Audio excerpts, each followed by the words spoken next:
And the one common thread between all these companies that have been around for over 100 years was a strong mission, vision, and culture. If a lot of the entrepreneurs can start to shift their thinking, you have the luxury of understanding the Western approach, but you have proximity to the China sort of market. The best way for you to succeed as an entrepreneur or a company is to leverage the strengths that are coming out of the region and think about how to apply it to the markets. You can never emphasize too much the story and the reasons why you do what you're doing, because I think that that is the best motivator in any organization.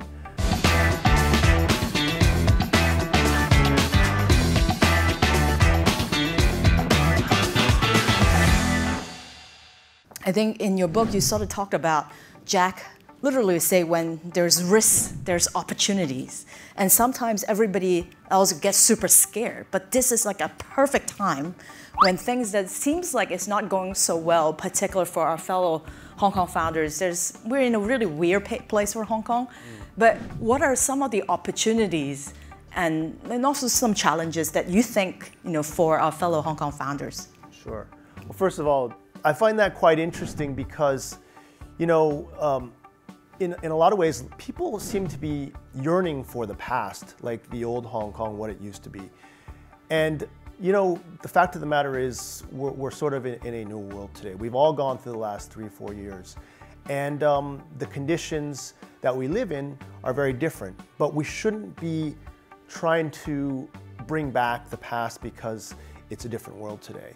And so when you ask the question about how do I see the opportunities, a lot of what we faced when Alibaba was starting, there was a lot of naysayers about, who is this guy Jack? He's an English teacher. He can't start an internet company in China. There are 8 million internet users. Why would you waste your time spending that time in a market that's not yet ready? Sure, China's economy was accelerating, things were growing. Here people might say Hong Kong's stagnating, the overall economy in China is on the decline. But the same sort of element exists where people are like, why would you want to spend your time here? And I think the opportunities definitely do present themselves because number one, let's take a basic example. If all the expatriates are leaving Hong Kong, yet Hong Kong is still an international city, then that means there's more opportunity for people like all of us in the room because we have international backgrounds, we have that understanding of the world, so there should be naturally more opportunities. But second, I think one of the big changes today is that the rest of the world is on the rise. I think what's become very clear in the last 20 years, say working in China and being part of this Alibaba story, is that you witnessed how China completely transformed as an economy that in a lot of ways it exceeded everyone's expectation, but also how the rest of the world has really risen with that. And I think that what Hong Kong can really do is, and the entrepreneurs in the room, is think about, as opposed to kind of looking to the West and seeing what we could bring from the West to Asia, thinking what we could bring from Asia to the rest of the world, and particularly what's happened in China. And so, Alfred talked a lot about the competencies of Hong Kong in terms of, what is here, Greater Bay Area. But I think also looking outward and saying, okay, in this new world, what's the role I can play? Not, West to East, but East to West. Realizing that there is this limitation of talent that is here that needs to help kind of this region go global. I love that. And I think more importantly, sometimes maybe we've just been hearing way too many negative news, but after all, we're great fintech founders, we're great Web3 founders, we're great logistic founders. Who cares? It just happened that we're from Hong Kong, and this is really what we should focus on. Brian, when I was reading your book, I found it kind of funny and amazing that Joe brought Jack to San Francisco, to Silicon Valley, to pitch like 30 VCs and didn't get a cent. and then somehow Joe called you, and when you were still working in the city of San Francisco, and say, hey, you should meet this guy, Jack. and instead, they got you to move from San Francisco to Hangzhou. And I really wanted to learn, and if you still remember, you obviously wrote a book about it.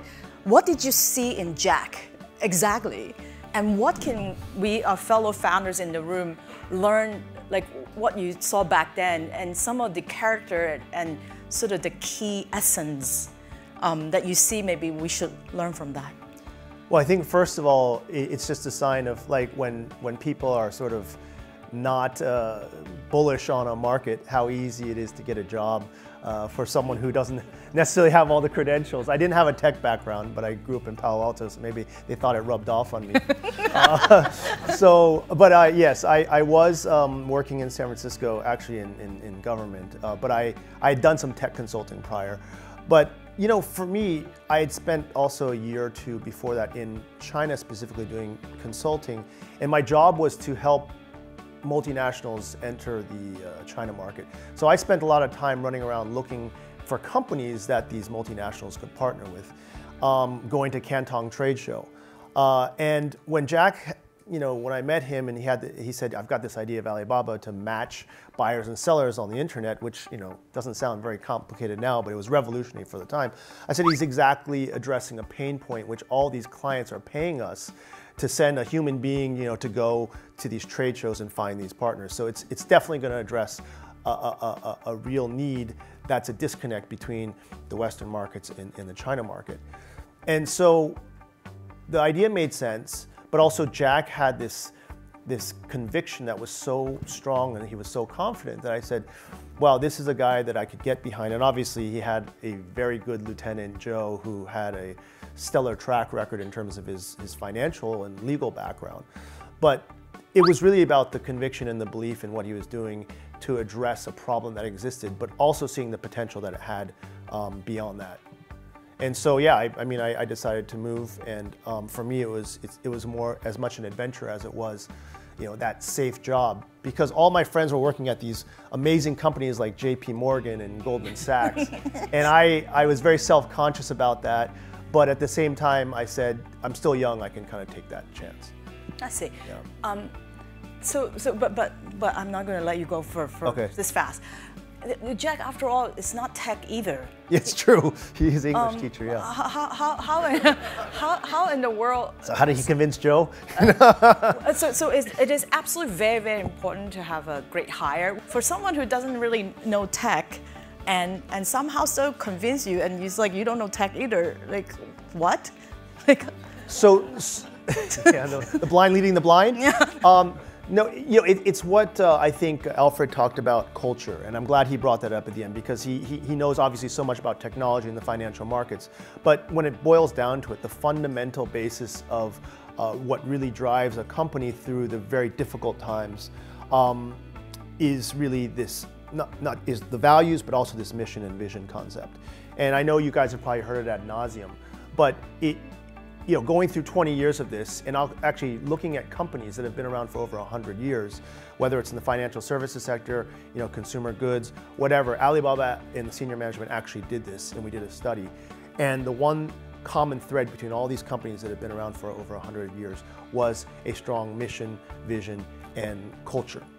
And so I think that, you know, what it required was just a good business idea to start with, but then this real sort of sense of purpose of going there, taking that risk.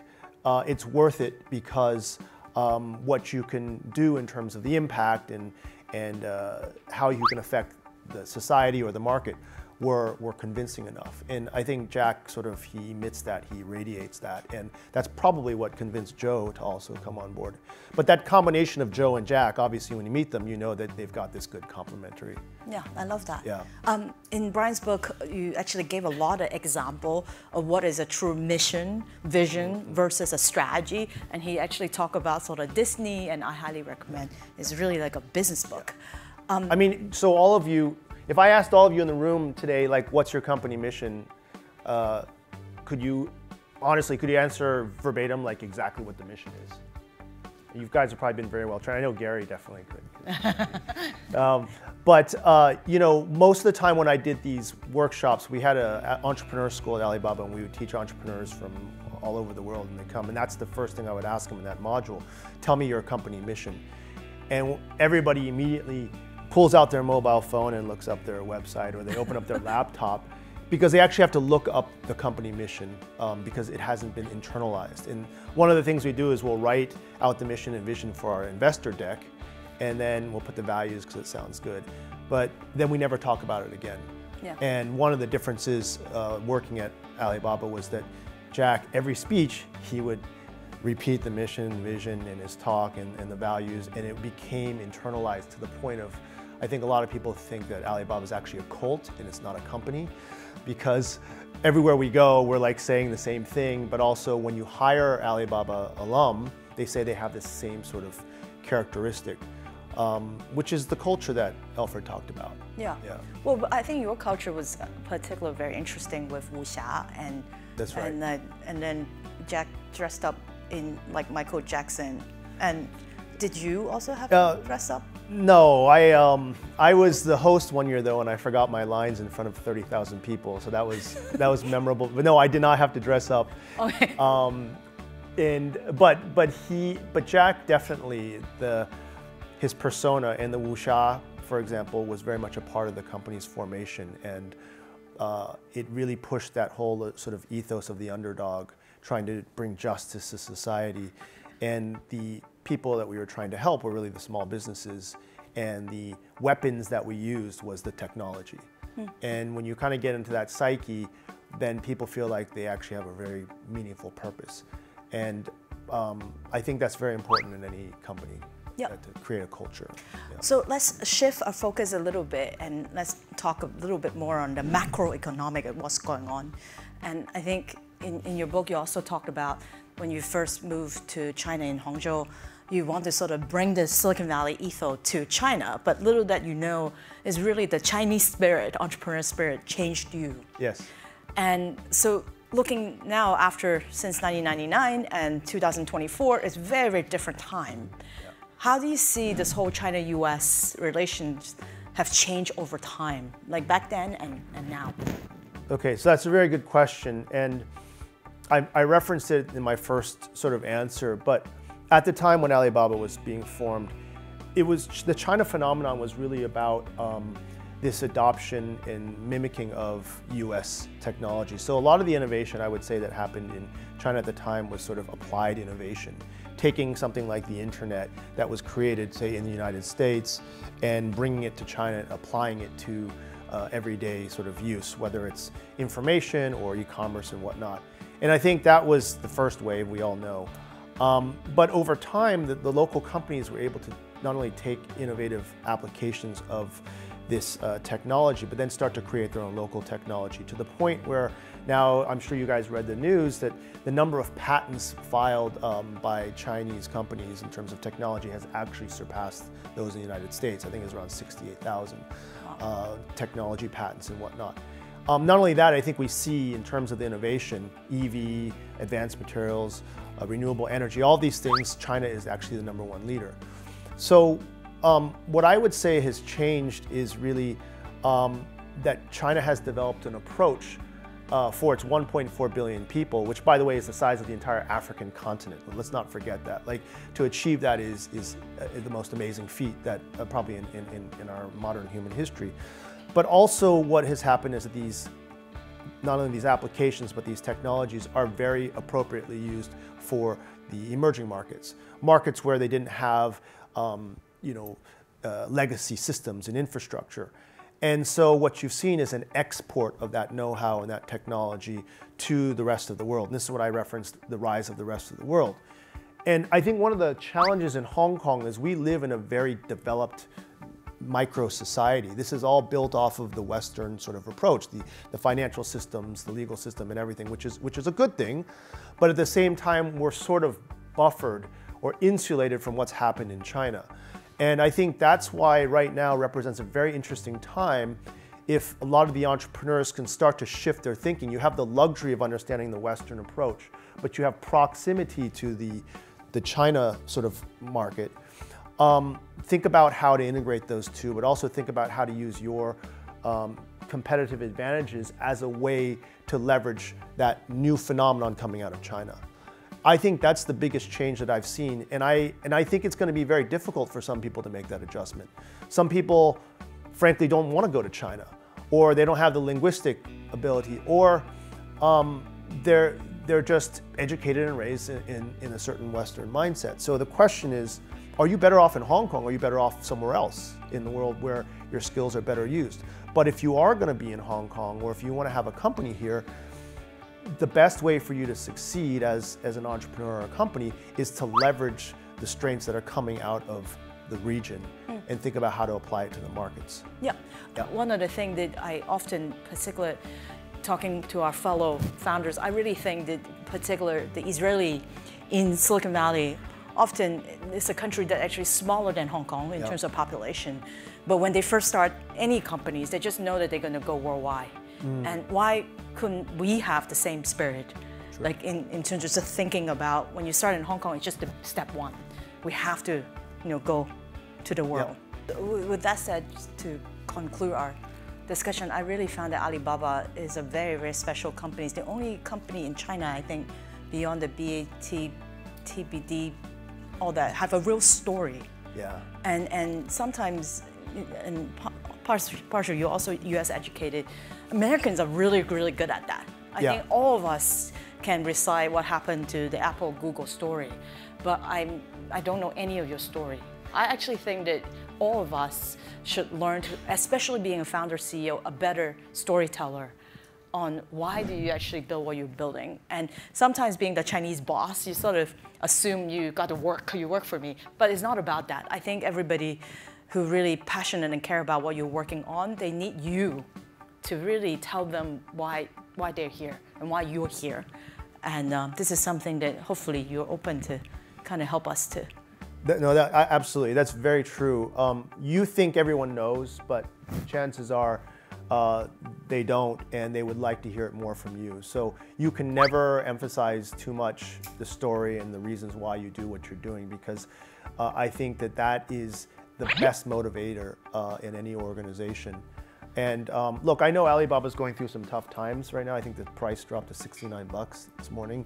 You checked. Yeah, and I think we just announced, or not we, but they just announced that they're acquiring Cainiao after saying they were going to spin it out. Like, all these things are crazy, and like the media jumps all over it. I mean, you guys go through this cycle, I'm sure, like these peaks and troughs. But when things bad happen, everybody sort of jumps on you.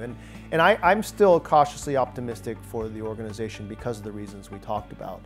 I think it's a very unique company relative to other Chinese companies in that they do tell the story very well. There is a soul to the organization. That's probably why I stayed there for so long. Yeah. And I'm really excited to see what everyone here has ahead of them. I definitely know some of your companies, and I'm really in great admiration of what you founders have done. So thank you for having me. Yes, go for a break. Thank you so much.